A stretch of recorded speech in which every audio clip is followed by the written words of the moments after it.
मगरिबी हवाओं ने एंट्री मार दी। बढ़ती हुई गर्मी का सिलसिला थम गया। जून के गर्म माह में चलने वाली ठंडी हवाओं ने लोगों को राहत बख्श दी। आने वाले दिनों के हवाले से महकमा मौसमियात ने बड़ी नवीद सुना दी। महकमा मौसमियात का कहना है कि मगरिबी सिस्टम के तहत कराची में तेज हवाओं का राज रहेगा। शहर का मतलब जुज़वी अबरालूद रहने का इम्कान है। महकमा मौसमियात के मुताबिक आइंदा 24 घंटे के दौरान कराची का मौसम गर्म और मरतूब रहेगा। कम से कम दर्जा हरारत 29 डिग्री सेंटीग्रेड रिकॉर्ड किया जाएगा।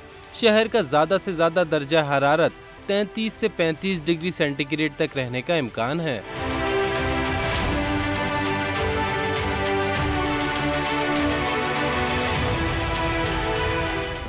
सब्सक्राइब करें और बेल दबाएं ताकि कोई खबर रह न जाए।